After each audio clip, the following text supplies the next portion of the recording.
एक बार की बात है, घने जंगल के बीच बसे एक छोटे से गांव में आयशा नाम की एक छोटी लड़की रहती थी। आयशा पूरे गांव में अपनी दयालुता और साहसिक भावना के लिए जानी जाती थी।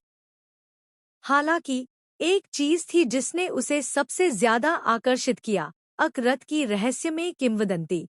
एक पौराणिक प्राणी जो रात के अंधेरे में जंगल में घूमता था।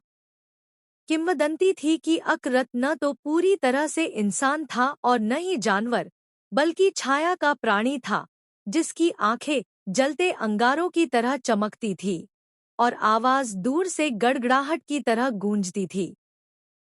कई गांव वालों ने दावा किया कि उन्होंने उस प्राणी को क्षण भर के लिए देखा था, लेकिन कोई भी निश्चित रूप से नहीं कह सकता था कि यह वास्तविक था या केवल कल्पना की उपज।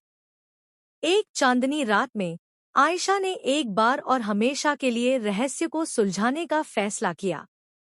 एक लालटेन और अपने साहस के अलावा कुछ भी नहीं लेकर वह अकरत का सामना करने और सच्चाई को उजागर करने के लिए जंगल के बीच में चली गई। जैसे जैसे वह जंगल में आगे बढ़ती गई, उसके चारों ओर सन्नाटा गहरा होता गया, जिसे केवल कभी कभार पत्तों की सरसराहट और उल्लू की आवाज से तोड़ा जा सकता था। अचानक उसने दूर से एक नरम, मधुर गुनगुनाहट सुनी, एक ऐसी ध्वनि जो उसने पहले कभी नहीं सुनी थी।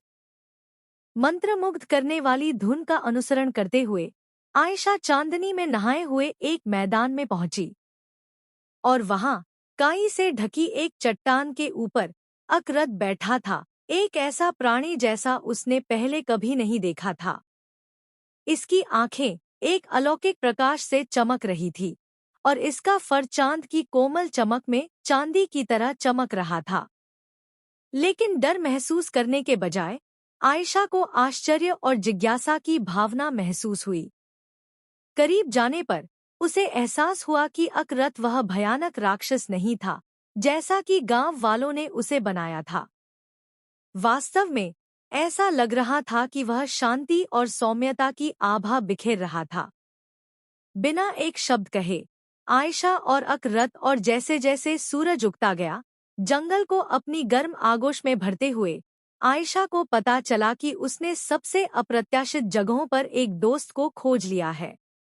उस दिन से आयशा और अकरत अभिन्न साथी बन गए, साथ मिलकर जंगल की गहराइयों की खोज की और इसके कई रहस्यों को सुलझाया। और हालांकि गांव वाले छाया में छिपे रहस्यमय जीव की कहानियां फुसफुसाते रहे, आयशा सच्चाई जानती थी कि कभी-कभी सबसे असाधारण रोमांच अज्ञात में एक कदम से शुरू होते हैं।